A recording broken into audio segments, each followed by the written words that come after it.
Aren't you a little short for a stormtrooper?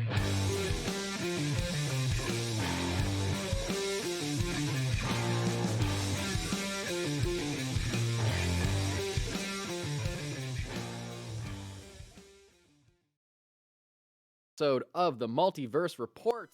We are here to recap the week's nerdy news, or the last 2 weeks of nerdy news, from the Bad Batch Season 2 to Aquaman and the Lost Kingdom and everywhere in between. That's right. Happy New Year. We are back on January 1st, recording Sunday night, ready to jump into 2023 with all of you. And yes, we'll be covering everything that happens in January, like the Bad Batch Season 2, to everything that's going to be happening in December of 2023, like Aquaman and the Lost Kingdom.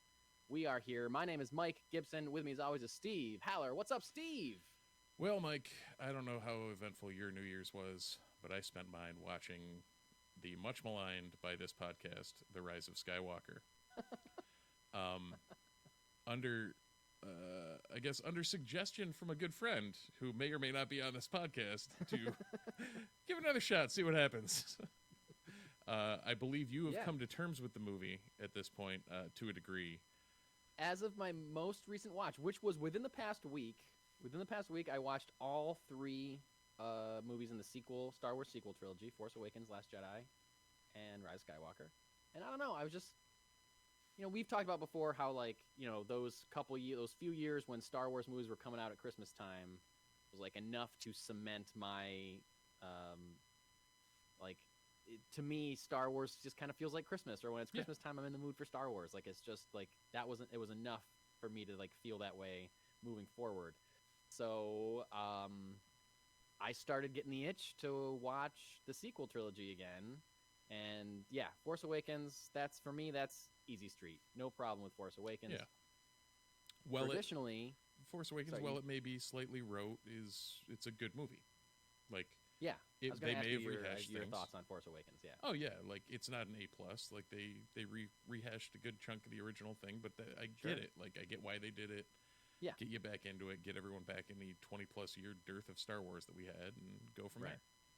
Yeah, you establish like a new feel, a new energy, like that. Like, the energy of that movie is just top tier. Like, I feel like it really crushes.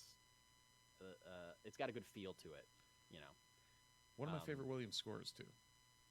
Yeah, a really great score, and some really great action scenes. Like that sequence where Rey is flying the Millennium Falcon through the junkyard Star Destroyer. Yep. Man, that is awesome. So cool. So I watched Last Jedi, which is a movie that I've always been kind of 50-50 on. Like, there's some stuff and when I first saw it, I was very mixed on it. Yeah. And then I came to terms with some of it, so I have come to terms with some more of it, and I settled on, like, there's some stuff I really love, and there's some stuff that I just doesn't work for me at all. But as we've said before on this podcast, this is a huge tangent that we're talking about Star Wars movies up front. I just realized this is like way off the rails. But we've talked about before that this is with a lot of fandoms, but Star Wars in particular, I feel, because Star Wars is unlike most other fandoms where there is no source material. Like the movies, the shows, that's the source material. They're not adapting existing stories from books or anything like that. They are creating the canon through the films. They're not based on comics, not based on novels. It's like, just, this is what happened. So if you don't like a Star Wars movie, it's most likely because it doesn't live up to your own personal expectations of what you wanted to happen in that Star Wars movie. And that is a real big reason why a lot of people, one, don't like the prequels, but also why a lot of people don't like The Last Jedi, because Rian Johnson seemingly had a mission, the writer-director of that movie, to undermine expectations. I was going to say, subversion of expectations is the name of that movie. Yes.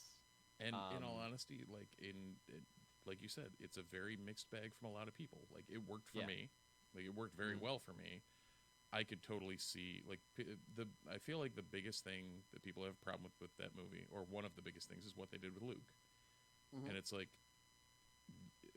what Johnson did was make Luke human. Like, yes, he's a Jedi Master, but he's not infallible. Yeah. And he can get inside his own head, and here we are. Dude, and that, I think, is what got me to where I am today, because speaking into this microphone right now, and again, I can't say this wouldn't change a month from now if I rewatch The Last Jedi or think about it again.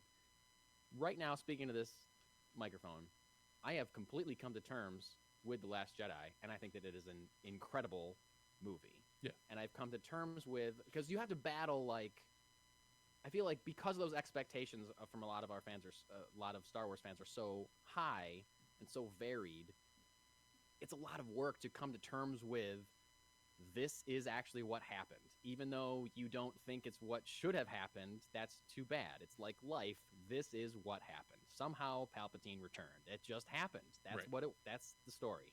I know it's not what you wanted, but that's the story. So once you can accept, yep, that's just what happened. It's way easier to enjoy those movies, and I think I'm at a place with Last Jedi where I think it is an incredible film. I think it's the best. Even when I was 50-50 on it, I would tell you I think it's the best looking Star Wars movie. It is gorgeous. It is incredibly well. And it's funny because some of the scenes that are the most well shot and the most beautiful parts of it are also some of the ones that are the most cuttable. Like any of the Canto Bight stuff, any of the 5-year chase in that, it's fucking beautiful. Like I love watching it. It doesn't really do a whole lot for the movie. This time, I keep watching it, dude. Yeah. That's what I'll say to anybody that has mixed feelings about these movies. Just keep watching them. Just keep watching them and accept that that's just what happened. And then when I went your headcanon, you forget what you wanted to have happened, and then you're just like, yeah, this is just the story. Well, and that's when I went into Last Jedi. It was one of the first movies I came out of, like, literally thinking, I don't know what I thought about this movie. Yeah, same. And then I went and saw it again, and I was like, oh no, I'm all in on this one. Yeah. Yeah. Well, like here's what I came to, and I thought I had the parts of The Last Jedi that I thought I had made peace with was all the Luke stuff. Yeah. Because that was what, it bugged me a little bit when the first time I saw it, because it just wasn't what I wanted from my childhood hero, Luke Skywalker, which is so many people that hate this movie, that's what their hang-up is right, they want 100%. Luke to come back and be like a hero that's going to be able to do everything. But to me, I thought about it so much. Even when I'm not watching it, sometimes I am thinking about like Star Wars canon and like making connections, and because I just love it, so I think about it all the time. I'm not the only one that does that. Okay. Yeah. But Steve, answer me this question: who granted Luke Skywalker the rank of Jedi Master? Himself. Yeah. Nobody. There ain't no one else. Like, did he complete the trials or whatever that was sacred from the council to stop being an apprentice? And was he ever an apprentice? Did he complete the trials to become a Jedi Master? If I remember, I believe he would have been, just going back on what happened in the movies, when Yoda says to him that, you must face Vader, then a Jedi will you be. No more training will you require. Right. Yes. That's his knighting. That's not a master. Yes. But no. He's definitely a knight. And then it's like, okay, well, he's the only one. I guess he's kind of that's what you get. But how many holocrons did he find? Where did he what happened? Yeah. If you go back to the prequels, they're pretty strict. Like, they're not even granting Anakin the rank of master. They're strict upon who they grant the rank of master to. And he's like, but I completed all the trials. And whatever Luke did to let Yoda say, that no more training do you require, they were not the trials that they were holding Jedi to, 20 years previously. So, if you take that into account, it's really just that and they kind of make a point of this in The Last Jedi, Luke just believed his own hype. Like, yo, I just saved the galaxy twice. Right. I blew up the Death Star, and I saved my own father, and I just, helped destroy the Emperor. I am Luke goddamn Skywalker, and I'm gonna restart the Jedi Order. Like, he believed his own hype. And that's what he says in The Last Jedi. It's like, because I was Luke Skywalker, and I thought that I could blah, blah, blah. Yeah. I was like, yeah, that makes total sense. 100%. It makes perfect sense that he's just high on himself, thinks he can restart this whole ancient religion, and he screws up. Yeah. Because he doesn't have the training. And me, I'm a huge EU fan from, the old expanded universe. Yeah. Luke in the old expanded universe was a god. Literally got to the point where he was fighting a Force god. Right. And it's like, okay. In hindsight, I get why people want him to go the direction of like omnipresent Jedi Master, Yeah. whatever. Like, no, Right. it's almost to me, it's almost or more badass that he realizes his faults and ends up like actually confronting and effectively saving the galaxy once again Yeah. by getting them out of that jam by force projecting himself from God knows where from Octo Octo. to Great. There we go. I was like Storms of shit. What's that book? Yeah. So yeah, I mean it's Well, because he knows, like he sees Rey coming to him and being like, "Oh, this is just another person that believes in the hype of Luke Skywalker, and I Right. know what happens when you blindly believe in the legend and the hype of Luke Skywalker. Mhm. That's I know that I'm a failure, and that I did fail when I was riding high on myself there. If this person's expecting this from me, I know personally I cannot deliver on this." But then he figures out a way to be the legend, to create the hype, the legend that they need at that moment. And Steve, I gotta say, thinking about it, watching the 3 in a row, I kind of I liked Rise of Skywalker more than I did ever Right. after I just rewatched it, and it was kind of like a thing where it's like, this is just what happened. I think it's dumb and it doesn't make sense and it's confusing and it's not told particularly well and doesn't make a whole lot of sense, but it's just what happened. Yeah. There's nothing I can do about it. This is what happened, so I'm going to enjoy this movie. A lot of people have problems with, they send out a distress signal at the end of Last Jedi, nobody comes. They send out a distress signal at the end of Rise of Skywalker, everybody comes. Right. Because Luke started the hype again. Like, Oh, yeah. you see Broom Kid talking about Luke Skywalker, this whole, like, Yeah. that axe, not only did it save the Resistance, but it also, like they say a million times in Last Jedi, was the spark that lit the fire that began the rebellion. Yep. So, like, that to me justifies why all those ships show up at the end, because of Luke's sacrifice at the end of Last Jedi. And they don't specifically draw that line, but it is there for Well, sure. it's funny because actually this week I read an interview with Ryan Johnson where Oh, he yeah, was he's talking. been, because he's doing Press for Glass Onion, which is Right. a great movie, by the way. Check out haven't seen Glass that one Onion yet. if you haven't yet. I did finally see Fallout, Mission Impossible Fallout, which was great. Yeah. But it's amazing what happens when you have a free weekend to yourself. I know. But the whole like the interview was basically like talking about what he did in a bunch of films, but brought up Last Jedi and the ending of it, and he's like, yeah, I wanted to include that specifically because like that whole scene with Broom Kid just was what he felt needed to be done, of expanding it and like having other people feed into the hype, and lo and behold, one of the kids is force sensitive, and Right.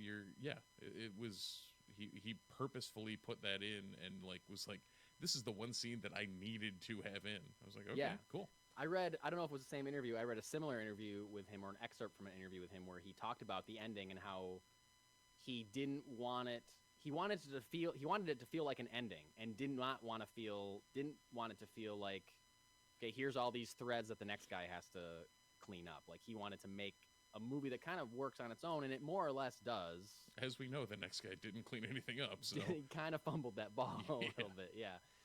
And it's like, again, I told you that I enjoy, like, for what it was worth, I enjoyed watching Rise of Skywalker, but it's still, if there's one thing that drives me crazy, it's that they did not use the thread of Broom Kid moving forward. Like, that's such a perfect ending to Last Jedi, and they just do nothing with it at all in Rise of Skywalker. But yeah, I was able to forgive Rise of Skywalker. Again, I said this to Steve right before we started, that I put it in the category of the prequels now, where it's like, it's just the story, it's just what happened. It's not a particularly good movie. There's, it, like I said, it fumbles the ball a little bit, but there's some cool stuff there. Like, I got that scene where Rey cuts off the wing of Kylo's TIE fighter with a lightsaber that is the coolest thing. It's just the coolest thing ever. I don't care who you are. If you don't think that's cool, you're an idiot. Like, that is the coolest thing. I'm shocked that it took us this long to see that, to be honest with you. but I want to see it so many more times. It's just the coolest thing, and I'm just like, yeah, okay, this is an enjoyable movie from that scene alone. Oh Like, yeah, the visuals in that movie are great. Having rewatched it, there were plenty of enjoyable parts. I don't like how Finn and Poe were reduced to slapstick Yeah. duo. Yeah. I mean, we have R2 and 3PO for that. Yeah. But yeah, I mean, speaking overall, of things that could have been cut out, they could have really streamlined that. There's way too many like MacGuffins in that movie. Like, we got to do this 100%. now that we did this, it takes us to this, and now this will take us to this, and this will Right. take us to this, and it's like, whoa, now man. we would have missed Babu one Frick of, if one it of these wasn't for things all could have that. been an entire movie. Yeah. Like, it's all right. We don't want to miss Babu Frick though.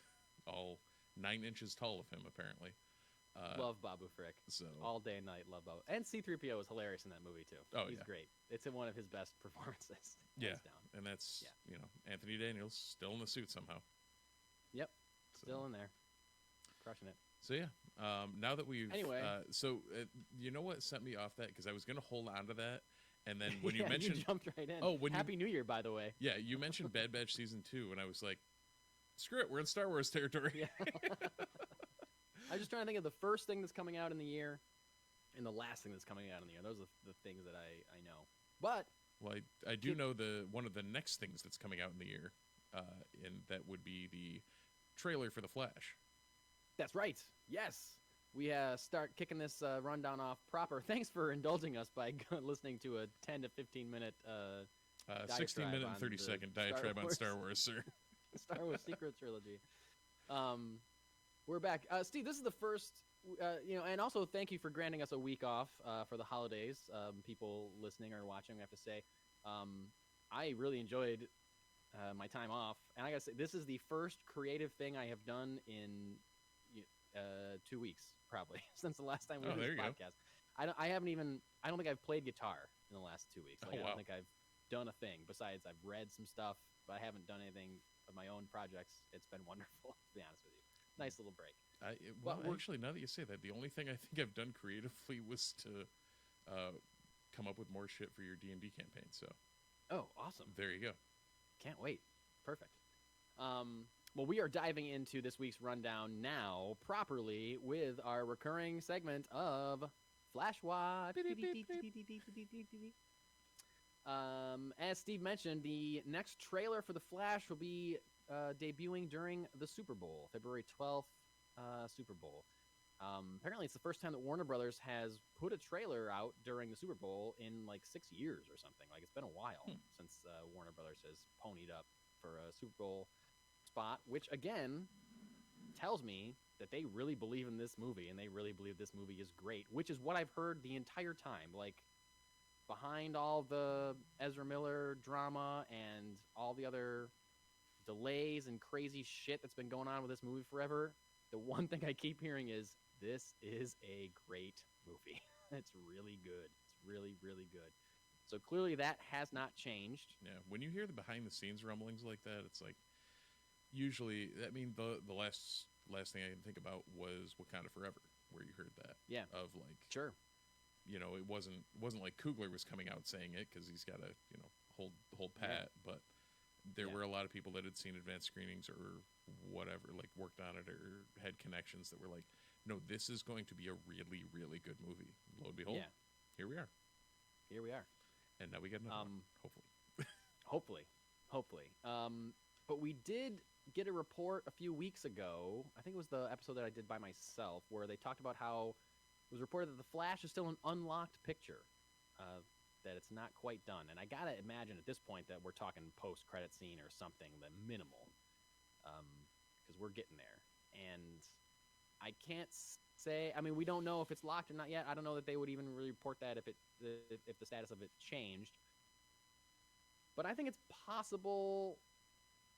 I think in that same episode I talked about how I think it's still possible that they might move this movie, and I guess we'll talk about that in a minute because we're gonna go into.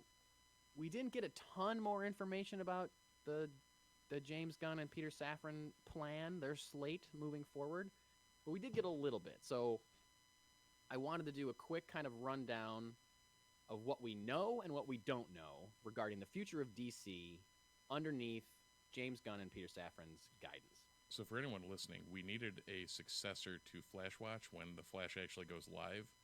So now we have Gunn Safran Watch. Yeah. Or we'll pick another. If there's ever another after June, whatever, when the Flash is supposed to come out. If there's ever like a troubled production, we'll like always kind of have a recurring thing. Yeah, we keep talking about these same things. You brought it up before the pod. We keep talking about these two things for two very different reasons. Yeah, the Flash because it's been marred in such craziness for so long. Yeah. But the Gunn and Safran stuff is just that we're excited about. We don't know what's going to happen, and we're excited about it. And little nuggets of information keep getting dropped, so it's worth reporting. And we're like, hey, new year, let's kind of circle the wagons and figure out what we know and what we don't know regarding their plan. One thing that we know this: Shazam, Fury of the Gods, Blue Beetle, The Flash, and Aquaman and the Lost Kingdom will still be released in 2023. These are movies that are going to be coming out. Now, a lot of people I've heard questioning, okay, well, if you're just rebooting the entire universe, then why do I care about these movies? And there's a couple answers to that. One, something we don't know, honestly, and at the last few episodes, we were talking about this as if it was true, and I kind of thought about it. Steve, we don't know that he's rebooting the entire universe. We don't know that yet. Right. We know that a few key roles are going to be recast, but we don't know if it's a full reboot. We don't know what's going to happen. So we also don't know if any of these movies that are coming out are going to tie in or lead into their new slate or their new direction for the DCU. We've heard rumors that Jason Momoa is done as Aquaman and is going to be Lobo in their version of the DCU moving forward. It's been highly speculated that Ezra Miller is not going to continue on as the Flash after their troubled 2022. So we don't know. But the Flash, like we're talking about how it's an unlocked picture, it's possible that they could be doing some kind of post-credit scene Flash multiversal thing to like smooth some kind of transition if they have that planned out. Like they still have time. Like it's not coming out until June. Yeah. If they can solidify some stuff now, and we know that they've been making calls and talking to people for at least a month, because we've heard that they talked to Cavill, we've heard that they talked to The Rock, we've heard that they've talked to Ben Affleck. Like they're making calls, they're talking. There's still time for them to film something that makes the Flash comes back from whatever dimension and he rewrites the universe, and all of a sudden it's wildly different, and here's the new direction. It's possible. Will they bother doing that? I don't know. So one reason to see these movies is because we don't know if they're going to continue on or not. The other reason is just like, who cares? Don't you want to just see a good movie? Like, it doesn't matter whether or not Blue Beetle is going to be a thing. Like, I'm going to go see a Blue Beetle movie. Like, I don't care if they don't make a sequel. I want to see a Blue Beetle movie. It doesn't matter. Oh, yeah. I'm going to go see Shazam! Fury of the Gods because I love Shazam. So I'm going to see a sequel to the movie that I love regardless of whether or not he's moving on, which we don't know, which we're going to talk about in a second here, but we don't know. So, I mean, Steve, does the possible rebooting of this universe, does it take away from you wanting to see any of these movies? For me or for the general public? For you. I'm asking for you. me, like Flash, we are way too invested at this point for me to not go see it. Yeah. Like Aquaman, I enjoyed Momoa as Aquaman enough that if it's his last one, whatever, I'll still go see it. Right. Yeah. Blue Beetle. You haven't. Oh, that's right. You haven't seen Shazam, so. Yeah, I still haven't seen Shazam, so that one's its own animal. And then Blue Beetle, like it just seems like a cool concept. And every time I walk into Funky Town, they have that like number 17, I think, from like 1940s. That it's like that's just cool. So. I feel like we got to get at least a teaser for that, probably in the next couple months. There's got to be something coming soon. I mean, if the that's going to be what, August? I think Blue Beetle, it's either coming out in May or June. I think it's coming out. Oh, really? It's coming before Flash. I think it's coming out before the Flash. So yeah, the fact that we haven't seen anything is kind of crazy. Yeah, I think it's got to be soon. Anyway, something else that we know. Here's something else that we do know for sure. Under James Gunn and Peter Safran, we are getting a new Superman. We know that Henry Cavill will not be returning as Superman. We're getting a new Superman in a new movie that is not an origin story, but is going to be written by James Gunn. We know that. We also know that they're not bringing in Robert Pattinson or messing with the Matt Reeves Batman universe, so that stands to reason that we will be getting a new Batman in the shared DCU continuity. Always exciting when they're about to now announce a new Batman actor. And if we're getting that soon, I'll be just wild with anticipation about it. This is something that we heard in the week since we've done this podcast, is that James Gunn on Twitter said that he is taking inspiration from the 2000s animated Justice League series, which is, by God, what I wish they would have done the first time they tried to get this universe off the ground. Like, they had this very successful cartoon that they could have just based live action stuff on, and they just did not at all. Like, yo, you've got a built-in fan base with this animated show that's a success. But that's cool that James Gunn admits that he is taking inspiration from it. And by the way, if you've never seen the Justice League animated series, too bad, because HBO Max just removed it from its service at the end of December. So yeah, Justice League Unlimited and Batman Brave and the Bold are all now gone. I don't know why they would do that. They're dumb over there. They also, Steve, you just read to me before we started that they ditched like 300 Looney Tunes episodes or something. Right, because that's something you needed to do. Why, man? Why? You own all this content. Like, what? Yeah. What? Like, I've seen people say, like, oh, they're getting rid of the stuff that people aren't watching. But, like, to do what with it? Like, right, like, set it lower in the algorithm so that it doesn't show up or whatever if nobody's watching it. But keep somebody's it. going to want to. Like, that's going to engage people. Yeah. I really, like, I don't know what they're doing. I feel like this is either they're just screwing things up, or this is going to be a new, like, or the bubble of streaming has burst and we're going to start seeing other services do this. Yeah. I can't imagine Disney doing this with Disney Plus. I can't imagine that. Disney's whole thing was to bring everything under one umbrella. I know. Like, they were trying hard, and they've tried hard, and that's why, like... And they've done a good job of it. Yeah. To get everything in their ecosystem, whether it's via Disney Plus or Hulu or whatever, right? Something that's under the Disney purview, they're trying to make sure everything they have is there. Like, even opening up R-rated Disney stuff. So I know. You know. It'll be interesting to see if we start just getting less from streaming services in general, because they realize that they're sinking tons of money into projects that they're not really making money on. You know, like, how many more big budget action movies are we going to get from Netflix? Yeah. If they're continually losing subscribers. Anyway, that's a whole different thing. So anyway, we know that he's taking inspiration from the 2000 Justice League series. We know that he's talked to Ben Affleck about directing a future DCEU movie. What we don't know, I touched on this earlier, who else is staying and who else is going? James Gunn tweeted within the last week or two in regards to a rumor that they were recasting everyone except projects that he's worked on. And he said something like, I keep seeing this rumor. I don't know where it's coming from. We are not recasting everyone but the Suicide Squad. I feel like you can interpret it two different ways. You could interpret it as like, we're not recasting everyone but the Suicide Squad. We're recasting everybody. Or you could say there's more people that are staying around than just the Suicide Squad. It could be we are keeping the Suicide Squad, and we're also going to keep some other people. One of those people may or may not be The Rock. The Rock issued a statement. This is one of the bigger things that came out of this kerfuffle within the past 2 weeks. The Rock issued a statement saying that he has spoken to James Gunn and Peter Safran, and that Black Adam as a character is not going to be a part of their first arc with DC. So Black Adam 2 is not going to be announced, next week like The Rock probably was hoping was going to happen. But he doesn't say, contrary to Henry Cavill, he doesn't say, I will not be playing Black Adam moving forward. He just says that Black Adam's not a part of their first arc. And James Gunn retweeted his statement and said, we love The Rock, we love Black Adam, we're looking forward to working with him soon.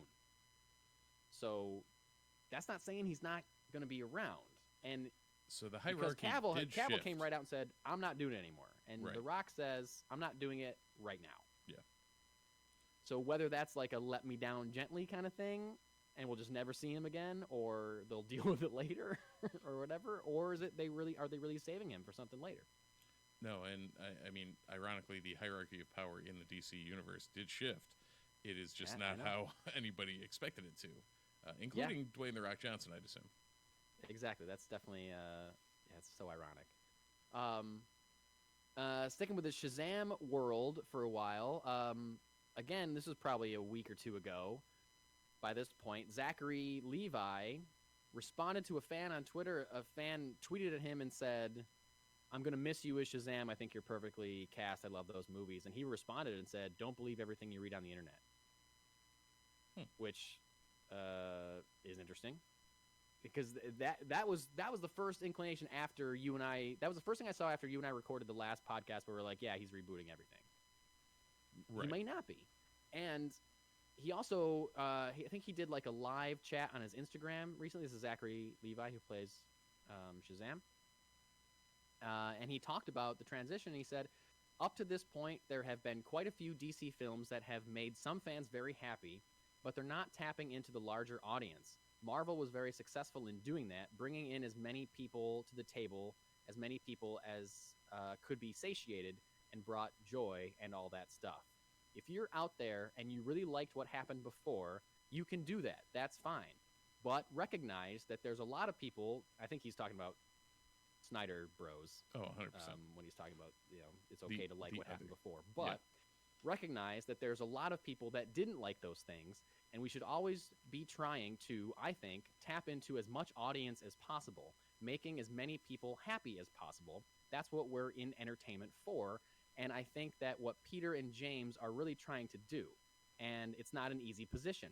They got handed all of these things that were already in a lot of conflict. So guys, just fucking give them a break, take it easy, take a breath. So that is Zachary Levi really coming out swinging for James Gunn and Peter Safran in a way that makes me think that if he was losing his job, he probably wouldn't be so on board with what they're doing. And he's got Levi's got a personal relationship with Safran from the previous Shazam film, Safran right? was a producer on Shazam, exactly, yeah. So, yeah, there's some history there. So I'm sure they actually had a talk instead of, saying they did, and it was just agents talking to each other or whatever. Like, I'm sure the two of them were like, yeah, okay, this is what we're doing. But that just makes me just so much more interested to see what's staying and what's going. Who's staying, who's going, how are they going to bridge this? Yeah. And that's what makes me think, like, are they going to utilize the Flash? It seems like it makes the most sense if they're going to try to, like, make it a smooth transition, instead of just having a different guy show up as Superman and interact with, that's the other thing. Like, we haven't heard an official thing about Gal Gadot returning as Wonder Woman. Like, we don't know that she's out as Wonder Woman just because Patty Jenkins isn't going to direct another movie. Right. We have not heard anything official about Gal Gadot as Wonder Woman. We haven't heard anything official about Jason Momoa either. And that's probably because they know he's got a movie coming out at the end of this year. So who knows when we'll hear and what, but we know that we are going to hear some stuff this month. They said that they're going to start announcing some stuff in January, so we won't have that much longer to wait. And I don't know. I am very excited to see what's going to happen. Absolutely. Absolutely. All right, moving into some Marvel stuff. Just one Marvel story. It was announced this. There's two. Trust me. Oh, you got one? I do. Okay. Should we go with yours first, or do you want me to go with... No, we'll fire up with Stan first. All right. December 28th was Stan Lee's 100th birthday. And Marvel marked it by announcing a Stan Lee documentary coming to Disney+. I believe sometime this year, 2023. They didn't give an exact release date. They issued a little bit of a video teaser. It was kind of like a artist's rendering or photo of Stan Lee's face, and reflected in his glasses were all of his cameos in the MCU. Yep. Saying that this is going to be a documentary about the life and the career of Stan Lee. Tagline is 100 years of dreaming, 100 years of creating, 100 years of Stan Lee. This is cool. I will definitely watch this. I think he's certainly someone that's worthy of a documentary, considering the amount of things that came from his brain that people still buy and obsess over and talk about on podcasts week after week. Who would do that? I don't know. Crazies. What do you think about this Stan Lee documentary? It depends on how they do it. I mean, yes, it's for Stan Lee's 100th birthday, but I'll go on the record, as I have many times before, saying Stan is not where he is without everybody else that started with him, including the Kirbys and the Dittos. Yeah, exactly. I was in my brain. I was like, "Fuck, what's his name?"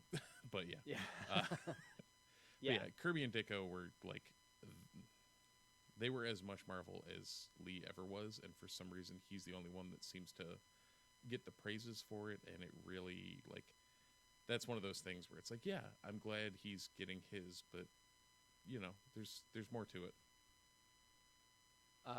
Steve took the words right out of my mouth, my friend. I will definitely watch this. I'm excited. It's clearly warranted, but I really hope that they do not skimp over the contributions of men like Jack Kirby and Steve Ditko, Jerry Conway, people that helped this universe get off the ground. You know, Stan Lee comes into an office and says, "Oh, it's a boy. He's got spider powers," and that's it. And then Steve Ditko turns. When you think of Spider-Man, you think of a red and blue webbed costume. Like, that's it. And Stan Lee did not come up with that idea. That is Steve Ditko's thing. Mm-hmm. So I hope that they give credit where credit is due. And there's a reason that Ditko and Kirby both had major falling outs with Lee over the years. And yes. Yeah. Like, yes, in his later years, Lee came back around and was what he was, and yes, he was everybody's favorite old man with the cameos. But yeah, you know, I don't want to piss in anyone's cornflakes, but go look at the actual history of Marvel and what went down and some of that sort of stuff. And I think it was because Stan was, because he outlived Jack Kirby. That's a big part of it. Yeah. Like, Kirby died before Marvel was one of the biggest brands in entertainment, for sure. Yep. And Ditko was like a recluse who didn't really want to have anything to do with anything. Marvel was off the ground and making movies before he died, but he wasn't someone that was. Oh, when you Google Ditko, like, the most recent photos you find of him were black and white. Yeah, yeah, exactly. He kept to his own after sending Spider-Man into the world. Yeah, and like making him probably the third most notable superhero of. Oh, easy. Like easily top 3, top 2 maybe. Right, it's like Superman, Batman, and Spidey. Like, that's the 3. Yep. And I would love to see a documentary on Jack Kirby and Steve Ditko, because I think they warrant it too. But I think it's because Stan Lee was around so long and also became a celebrity in his own right outside of comics. He became famous as the guy who came up with these things. Starting with, speaking of giving credit where credit's due, starting with Kevin Smith putting him in Mallrats. Yeah, I gotta say, was a big, like, oh, that's the guy. I didn't know that. That was the first time I saw Stan Lee was in Mallrats. It's the first time I knew what he looked like. So I got to give it credit there, but also, like, he was around for all these cameos, and it's not just MCU stuff. He had cameos in the Tobey Maguire Spider-Man movies and in the Ben Affleck Daredevil movie. He's got a cameo. Like, he started cameos before the MCU got off the ground. So, and it was always like, the nerdy. It was like, there's two people on a date. One of them's a nerd. One of them has no idea what they're about to see, and it's the nerd leaning over and be like, "Hey, guess what? Yeah. That's the guy that came up with the character. You know who that is? That kind of like, yeah, that's right. I know this cool thing. I'm gonna impress my date with this. Hey, that's Stan Lee." So it became like a thing, and because of his celebrity is why he gets this documentary, I think, and why Jack Kirby doesn't. But yeah, and that's, it's kind of crazy to think. When you look at where the MCU is, who created the character that kicked it all off? Iron Man. Iron Man? Yeah. Yeah. Stan Lee. That was a Ditko and Kirby creation with Lee. Oh, yeah. That's right. Like, all three of them were in on it. Yeah. and that's what sent the MCU to where it is now. Yep. And even like, yeah, Stan Lee didn't create Captain America, but Jack Kirby did. Yeah. Yeah. Thor, same thing. Hulk, same thing. Yeah. Doctor Strange was all Ditko. Oh, I know. Yeah. So yeah, it's like wasn't there a thing where like Stan would just describe the story to his artists, and they would just write, and then he would fill in the bubbles after they like wrote everything out. Did the whole thing. It wasn't even like he presented a script. He was just like, this is what happens. Draw it, and he would just write over it. So it's like. Yeah. You know, I don't necessarily want to take anything away from Stan Lee. I definitely but, like, don't want to diminish Lee, but also like. But bring the artists them up need with to be boosted to his level at the same time.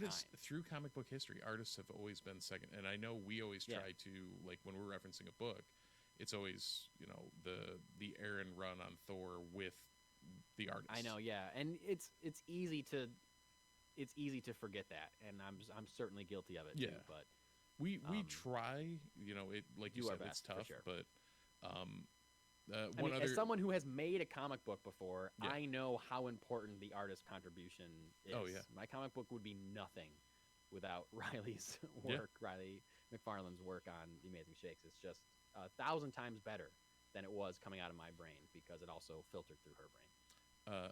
Other random Jack Kirby creation in your neck of the woods, Darkseid.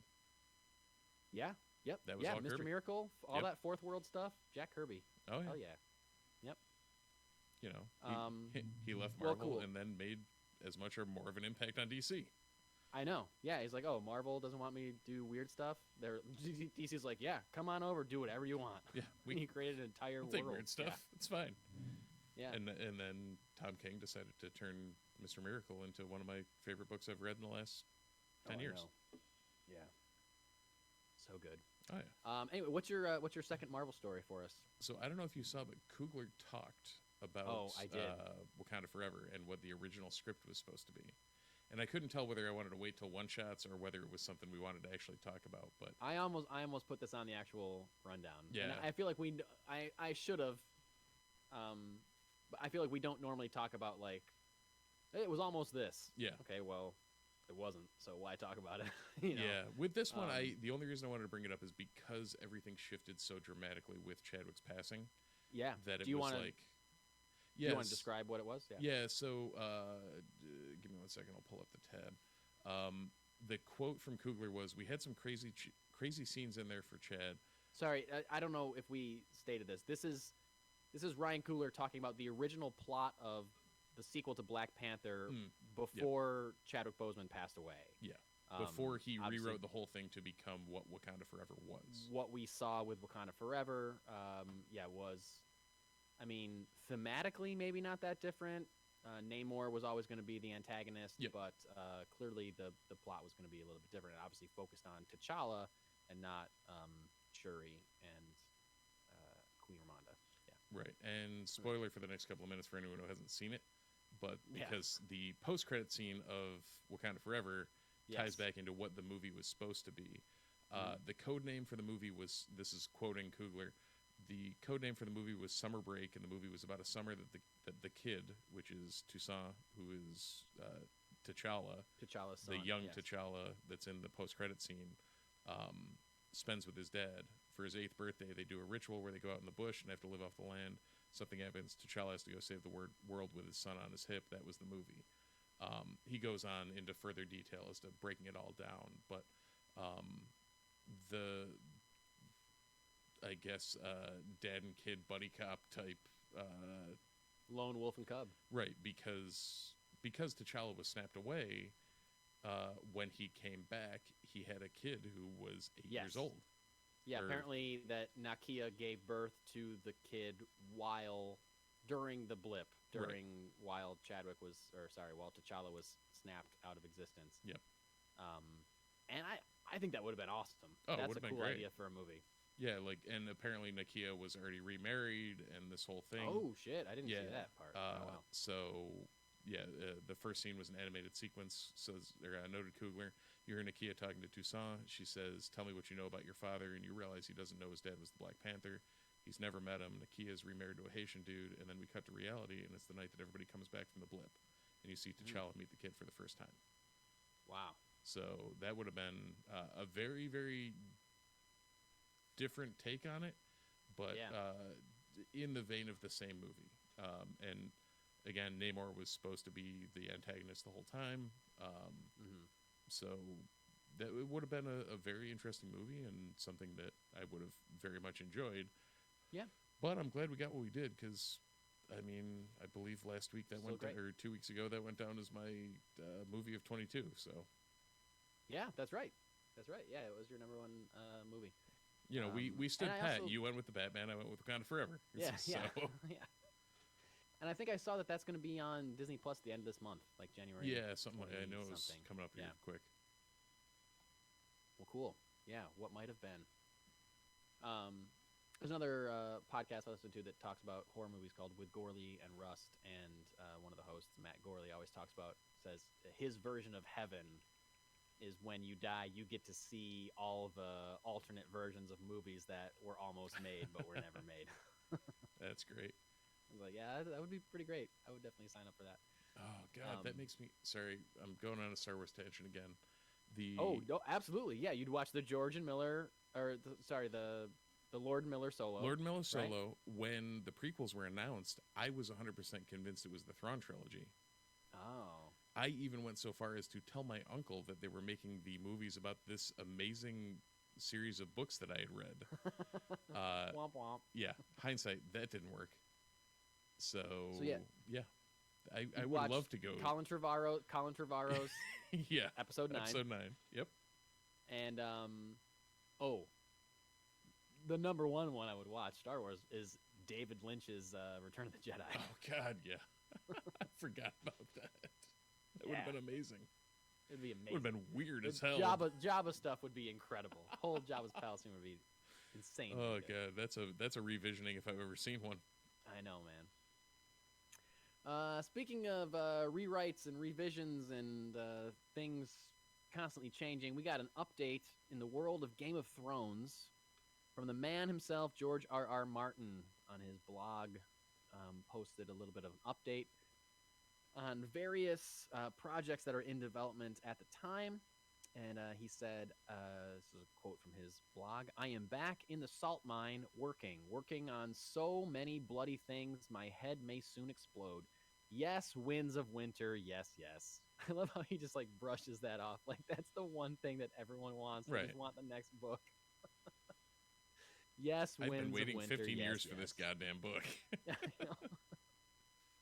It's just, and then he does not mention it again. Nope, not at all. It's insane. So funny. There's a hard copy of Dance with Dragons right there. Yeah.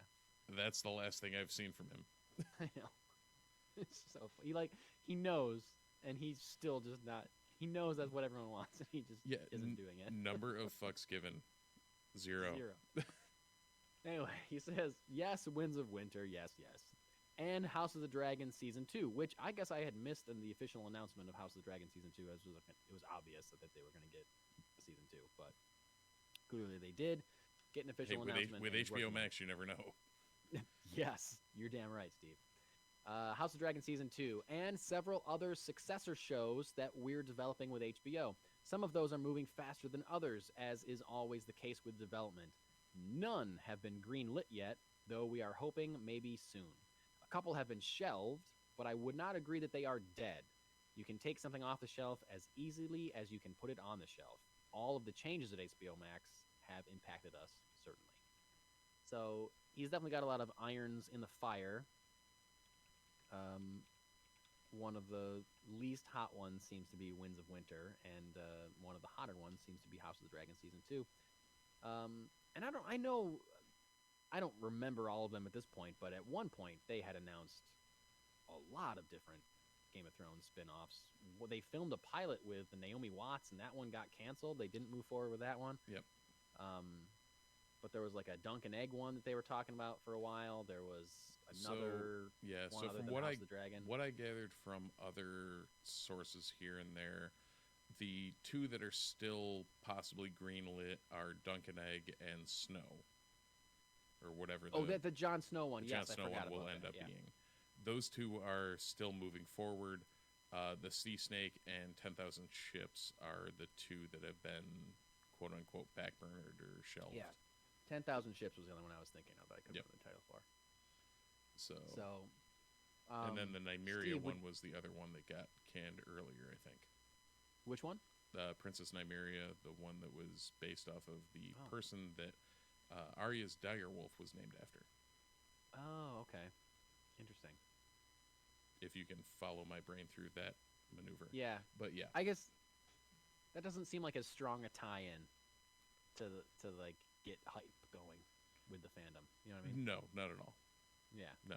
And Well, yeah, this pet was named after this character. right. Isn't that, They doesn't make flesh it out. inherently interesting. They flesh it out slightly more in the books, but beyond that, yeah, Oh, no. sure. There's no. Yeah. It's not like that one's not drawing in viewers from left and Yeah, right. like I'm not gonna be like I'm dying to see this woman that got a wolf named after her 100 years later. Right. Like, who cares? Yeah. Yep. Steve, you're a bigger Game of Thrones guy than I am. If you had to pick, would you rather get House of Dragon season 2 or Winds of Winter, the book finished? House of the Dragon, just because. Oh, not what I expected you to say, my No, friend. because if Winds of Winter actually comes out, that means Dream of Spring is still going to be 20 years off. So, like at this point, I've just resigned to the fact that there's no finishing of those books. Yeah. I also, Actually, I you know don't what? read them, and I also have resigned to that as In well. in the Robert Jordan vein, he will end up, whenever he ends up dying, Brandon Sanderson will finish off the last 2 books for him. Yeah. It'll be mean, just some like people- Wheel of Time, problem solved. Yeah.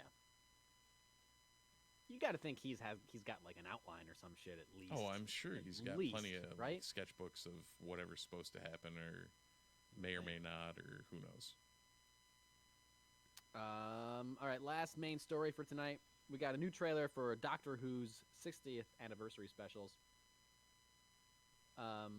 which they announced a few months ago. We got a very quick teaser trailer that announced that David Tennant was coming back as the 14th Doctor. Somehow the 14th Doctor has regenerated into the 10th Doctor's body. If you don't know what I'm talking about, then you haven't watched Doctor Who ever, and I advise that you do, that you start. Let me know if you're interested. I can tell you where to start.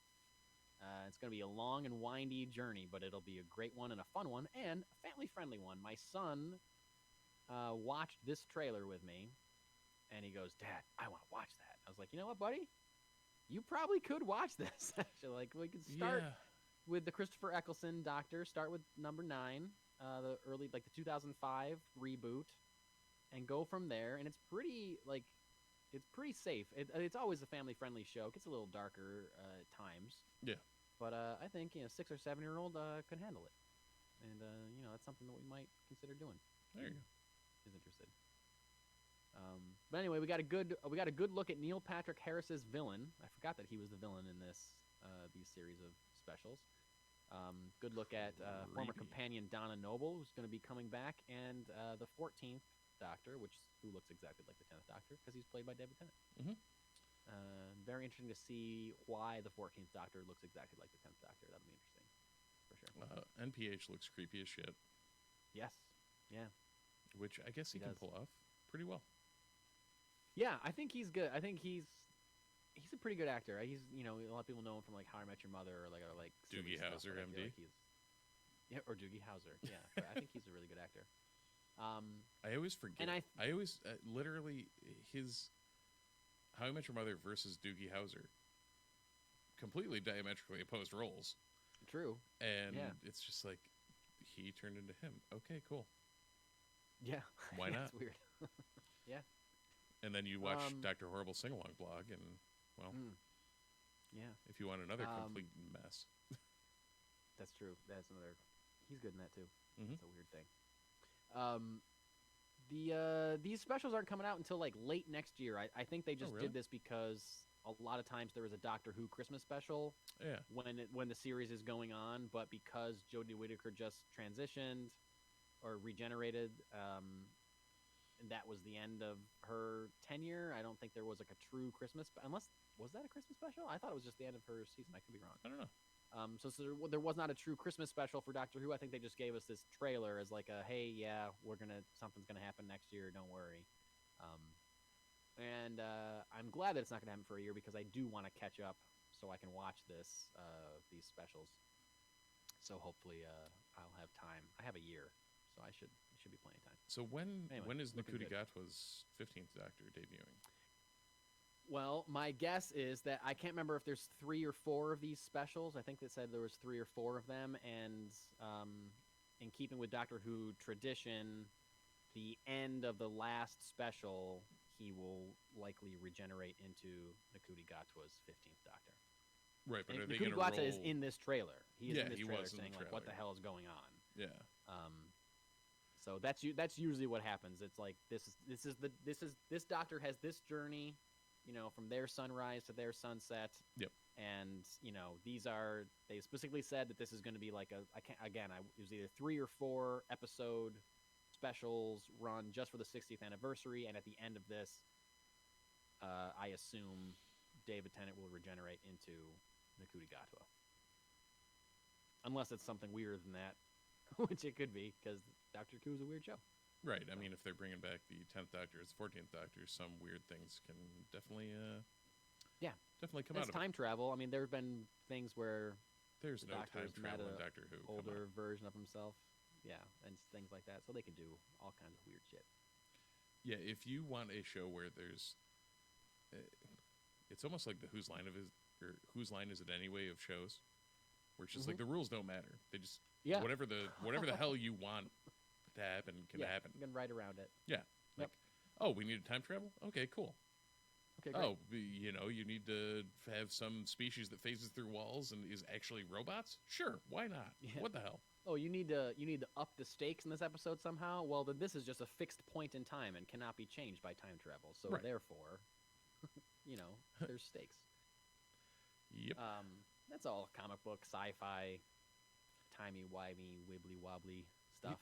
It is a very comic booky show. Yeah, it is. It's great. I know. I think I'm excited to start watching it with Sam. Yeah. If he actually is interested, or to give it a shot at least. Oh yeah. I feel like a lot of X-Men stuff comes like it's very influenced by I can Doctor see that. So I can see that. Yeah. But that's probably we've already had enough tangents in this one, so plenty of we won't them. go down that rabbit hole right now. Yeah, let's go into a specific tangent that I wrote on the rundown. We're moving to comic books. I didn't really see any comic book news necessarily, but Steve, did you get any cool comics for Christmas, or did you read anything over our week break, our week off? No. No. No, I actually I was sure that you had at least read something. I read. Oh God, what did I read? I was literally. I caught up on like Star Wars High Republic and a couple other things. Oh well, there you go. Yep. That's something. I did get the Fall of Numenor by Tolkien for Christmas, which not comic book, but in the sphere. Completely not related. My son got this at the dentist or the doctor the other day. What is that? Avengers Everyday Heroes, issue 1, sponsored by Pfizer and BioNTech. Okay. About getting your COVID vaccine and being an everyday hero. Cool. So That's I was awesome. like, okay, what the hell? Why not? That's awesome. I love every once in a while there's like my sister gave me like an Iron Man team up with some like tool company. I can't remember what it was. It was like Snap-on Tools or That's something. great. Like presents. Oh, Iron somebody Man. paid a lot for marketing, didn't they? Yeah, exactly. It's hilarious. You get anything? I got several things. I got the hardcover collection of Strange Adventures, which I have already read, and gave it to my wife to read because it's incredible and I love it. I know you have it. You haven't finished it. Check. Which is Yeah, that's in the wild. list of. Yeah, you got to. You got to. It's so good. I know. And I remembered when I read it that James Gunn tweeted about it after he read it. Like it was like 6 months ago when the first collection came out. He said he tweeted like this was way before he took over as the head of DC Films. He tweeted about how much he like loved it. And it was like great storytelling, like really like blah blah blah. I was like, and I read, I was like, ooh. So Adam Strange in the now DCU now? Yeah, I was like, are we gonna be shooting? And one of the pictures when he took over, Yep. remember he was like just posting pictures of characters. Yeah. One of the ones he posted was Mr. Terrific, who is a big part of Strange Adventures. So I was like, oh, I can't see it being a story that you like dive into right away. That's got to be like build it up. You got to lay some breadcrumbs and kind of you have to introduce those characters. I think. Fair enough. Anyway, highly recommend reading Strange Adventures. I also got From Hell, the Alan Moore Jack the Ripper book. I've never read it, and I've heard that it's great. I've seen the movie, which I thought was fine. But I'm excited to read the actual book. I got something else too that I am blanking on. I think right now. That's why I'm looking around at I'm like, did I put something away that I got that I? Yeah, I got a. Oh, this is cool. This is not a traditional graphic novel, but is a series of comics and comic strips. A few years, like I would say maybe 10 years ago, or maybe more than 10 years. I don't know. Steve Martin put out a book, an autobiography called Born Standing Up. Okay. And it's a book that he wrote about his years as a stand-up comedian. Yeah. And what that life was like for him and how he like developed his act. And it's an incredible book. It's very interesting. I would call this a pseudo sequel. It's a book called Number One Walking by Steve Martin, and it's about his life in movies and how he started making movies and what it's like. But it's illustrated by his buddy, and they write cartoons for the New Yorker, and so it's all like Sunday. It's comic effectively strip a graphic style. novel. It's kind of a graphic novel, right? Yeah. Isn't that cool? That's amazing. But it starts with like his first day on The Jerk, that movie that he made, his first movie, and then kind of goes from there. I haven't really read too much of it yet. I've just kind of skimmed it, but it's literally like a comic strip, like a newspaper comic strip version of an autobiography about like a sequel to like the next phase of his life after the stand-up years. So I'm excited for that. Yeah, that's pretty awesome. Yeah. Yeah, I had, I think the only, and crazy as it sounds, I think the only comic-related thing on my Amazon wish list was the all-new Wolverine by Tom Taylor. Oh, yeah, did you get it? I've been looking for that hardcover omnibus for a while, but... It's like $100. Yeah, I think it's like $75 or something. I was hoping like maybe the in-laws or somebody would spring for it, but they went for something practical, so yeah. I've got it on my Amazon wish list too, but I just was like, it's so expensive. I felt bad asking for it. Oh, I got this dope DC hoodie that I'm wearing right now. Oh, there you go. Yeah. Very cool. nice. It fits me perfectly. Like it cannot go through the dryer, or it will become my wife's favorite DC hoodie. There you go. The sleeves are just it's like wash machine, pull it out, hang dry it, problem solved. 100%. Yep. It's a line dry item. Absolutely. I also I got the last issue, and I finished reading. I caught on Cliff Chang's Catwoman Lonely City, which was like a 10 years down the road after Batman's dead, and she's been in jail for 10 years. She comes out for like another heist. It was really, really, really incredible. Or I don't know, it was a very well done story. It was a cool idea and cool take. So I would recommend that as well. I believe that's out in a collected edition as well right now. Cavewoman Lonely City. Check that out, folks. This week in your local comic book store, I don't know if this is just the email that I get or if it's across the board, but very little presence from Marvel and DC from the big two in this week's drop. Yeah, it seemed pretty light. Stores. Yeah. But I gotta say, if you are someone that is looking to just get into comics, there's a lot of number ones coming out this week from Image and Boom and like other quote unquote independent publishers, just like other than the big two, other than DC and Marvel. There's a lot of cool stories coming out with a lot of cool names, which we're about to read. So consider this, and there's a lot of number ones or number twos, like early ones. These are like books you could jump in to a brand new story and just get in on the ground floor, and you don't have to worry about 60 to 80 years of superhero lore. So, if one of these sounds interesting to you, just by title alone, I encourage you to go to your local comic book store, pick it up, or see if you can find it, order it, whatever, and jump into comics. This week we got Blood-Stained Teeth number 7, Cavewoman Badlands, which is a one-shot. When I said if a title appeals to you, go out and grab it.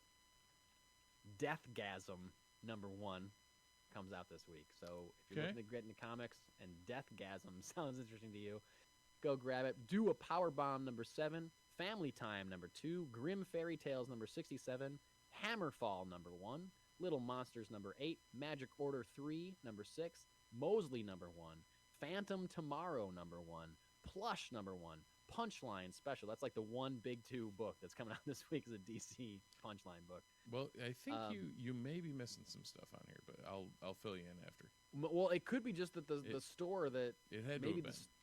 Oh, okay. That's what I was thinking, because I was insane that nothing else is coming out this week. Purgatory Must Die number 1, Spawn 337, Spy Superb number 1, Stabbity Bunny number 12, Trojan number 1, Undiscovered Country 22, Unnatural Blue Blood number 5, and Vampirella versus Red Sonja number 3. Steve, are Marvel and DC having a presence this week at comic book stores? Was it just it had to have been the email, because Batman 131 comes out, Dark Knights of Steel 9, okay, Avengers, X-Force, X-Men Red, Poison Ivy 8. Oh, damn. Okay. Spidey 4, Star Wars, blah, blah, blah, blah, blah, blah, blah. Well, apparently... Scarlet Witch number 1. Well, I'm not gonna name names, but apparently the comic book store that I get a weekly email from is not getting anything from Marvel or DC this week, besides Punchline number 1, Punchline Special number 1 from DC. Zdarsky's Stillwater number 17 is coming out. Ooh. Have you caught up on that his Batman run? I haven't yet. No. Insanity. Okay, perfect. So pure Zdarsky. The kind of thing, I think it was like 130, the most recent one. Yeah. The end of the first arc. The kind of thing that could only happen in a comic book and just is so unbelievable. Like, if I said it, I'm not going to say it because it's a spoiler, but like, the kind of thing that is so unbelievable, if I just said it to you, you'd be like, that's dumb. Yeah. But because it's written in a way that makes sense and like thought about in a way that is like executed very well, you're like, this is awesome. Oh, this perfect. is like awesome. Like, yeah, like you didn't think Batman had superpowers? You know, I don't know. He can do quite a bit without superpowers. That's amazing. It's really awesome. A lot of fun. So cool. That's all we got as far as comics, I guess. We got some one-shots for you. Steve, you want to kick off some one-shots, and we can wrap this puppy up? I guess I do. Let me get... Yeah. View behind the curtain. I'm flipping through tabs on my on my browser. The new trailer for Ant-Man and the Wasp: Quantumania will debut on January 9th during the college football championship game. So... We just got a trailer for this, but I guess it's coming out in February, right? Isn't it coming out so early? this is probably the final. Yeah. All right. Yeah, I think this is I almost a don't late want to watch February. it. I feel like the first trailer didn't give a ton away, but like I want it better that way. Yeah. Like I'm going to end up watching it, but I almost want to try and avoid it. I know, me too. Maybe I'll stop. Maybe I won't watch it. Maybe I'll. I know I'll be watching the championship game, so that's part of the problem with me is like I know I'll be watching the game, so if I see it come on, I have to have the willpower to not watch it. To turn around, to mute it real quick or run out of the room. What do I do? Do I turn around? Do I look at my phone? What do I do? Yeah. Well, then we may or may not do a trailer reaction to that trailer when it comes out, so stay tuned. Fetty Alvarez, I'll let you know how ridiculous the trailer is, and then yeah. The first one looks good. First one looked good to me. Yeah, but it looked very Marvel-y. Yeah, 100%. But it looked good. But if I see it and I'm like, holy shit, we need to react to this, Mike, you need to watch this, then I'll do it. Watch this right now so we can talk about it 5 minutes from now. Yeah. Okay. Director Fetty Alvarez, his new Alien movie has a working title and a new filming date. Alien Romulus is scheduled to begin filming on February 6th, 2023. This is a movie that is scheduled to debut on Hulu And they're also working on an alien television series. Noah Hawley is working on an alien television series we've talked about before, which is also going to be on Hulu. I don't know if these two have anything to do with each other, but I like both these creators quite a bit. Fede Alvarez did the Evil Dead remake, which I think is great. Noah Hawley did Legion and Fargo, which I think are great. Yeah. You hadn't made either of those. Yeah. And I don't know what Romulus means, but they say it's a working title. And, we've had Alien Resurrection and Alien Covenant, so, Alien Covenant doesn't make sense either. But if Romulus is just the name of another ship, then I guess that makes sense. Like, the Covenant was the name of the ship. So, who knows if it'll stay Romulus or not. We will find out probably sometime this year. Yeah, it's either referencing the First King of Rome or a crossover with the Star Trek universe. Ah, yes. That would be cool. Dude, I would love that. That'd be amazing. Just a xenomorph, like, wrecking the destroying Enterprise the or fucking something. Enterprise. That would be amazing. Oh, yes. Give me that movie. There you go. That means I'm up. You're something that Steve is extremely excited about.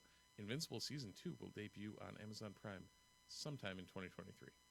Yeah, this is something they just recently announced.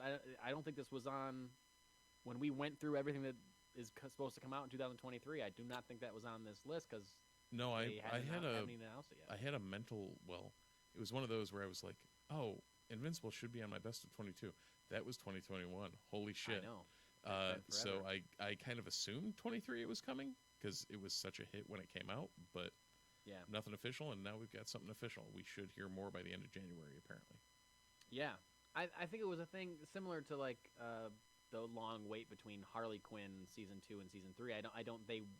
They weren't greenlit for another season until the first season did well, so they were starting from scratch. It's not like they finished season 1 and just immediately started working on season 2. Right. So they had to start from, square one once season 1 came out, so they had to just write and do everything, so it took a lot longer. Obviously, animation takes forever. Mm-hmm. But that's good to know, yeah, because season 1 was incredible. Our last one-shot for tonight, ladies and gentlemen, days and gays, Avatar, The Way of Water, has crossed $1 billion at the box office. Yay. I've heard it's great. I've heard it's visually spectacular. I've heard it's great. And you know what? Congratulations, Jim Cameron, for making another great movie. He clearly hasn't lost the touch. I haven't seen it yet. No. You didn't go see it either, right? You were thinking about it. No, I opted to stay home and that's right. watch Rise Rise stayed home and Skywalker. watch Rise Skywalker. Yeah. Yeah.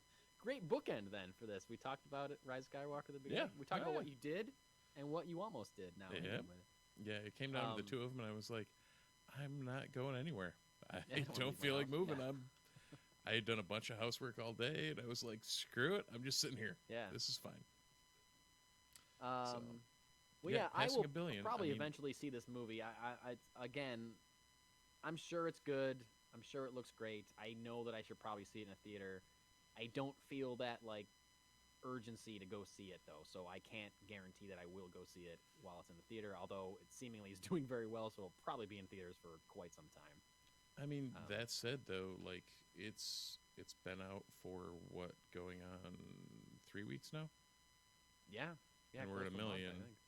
The original was what, 2 point something, almost 3 billion. No, it's over 3. It's the highest grossing movie of all time. It's over 3. And what did we report to break even? This had to be like the number. Oh, it has 5. it has to make $2 billion to break even. Yeah. So so we're halfway there. The burst of what was expected is done, and we're out of the holiday season where people had a lot of free time. I wonder where this is going to land. What the fall off is going to be. Yeah, for sure. Who knows what kind of legs it's going to have? Yeah. Because I don't think anyone expected Avatar to be the highest grossing movie of all time when it came out. No, but I feel like no one's had expecting a lot this one either, but that doesn't mean that it won't happen. Right now, I believe it's not holding pace with No Way Home and Wakanda Forever and that. Really? Yeah. But I don't know. We'll see where it ends up. I think the original Avatar was bolstered a lot by word of mouth and saying, Sure. like people saying, "Hey, this looks really cool. You need to go see it." Whereas I feel like now you have a lot of people like you and I who, with the as dumb as it sounds, and I'm gonna go crotchety old man on the porch, with the ability to get a large TV for cheap and a sound system that doesn't suck. Yeah. I would much rather see it in the theater, but I also don't want to waste 3 hours of my life going to see it in the theater. So here we are.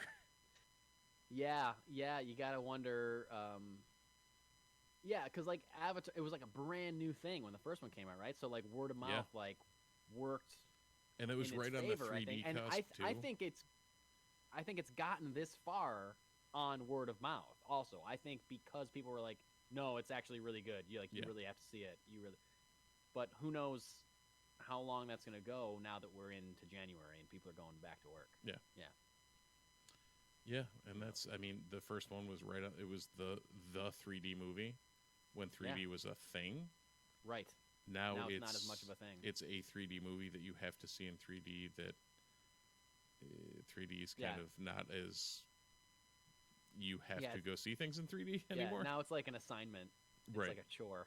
Now, like, I'm not gonna lie. For 3 hours. Right, Great. for Marvel movies, I opt out of the 3D stuff. Oh yeah, for sure. 100%. So because none of them are made for 3D. They're all converted after the fact. Right. But this is like made for 3D, so that kind of makes it more worthwhile, but still not enough to make me like. I wear contacts so I don't have to wear my glasses. Right. Yeah. So yeah, am I gonna go pay money to go wear glasses? Sure, why not? Yeah. So we'll see how it goes, and if one of us sees it, we'll talk about it. I'm sure. Oh, I'm sure it'll be good whenever we see it. But yeah, I'm sure it's good. I've heard from a lot of trustworthy sources that it's very good. So we'll see. All right, I think that's all we got. Happy New Year! We're back, day 1 of 2023, and bam, we have recorded a new Multiverse Report. And again, thank you for allowing us a week off. It's the first week off that we've ever had in the history of this podcast. I think the first conscious week off we've taken.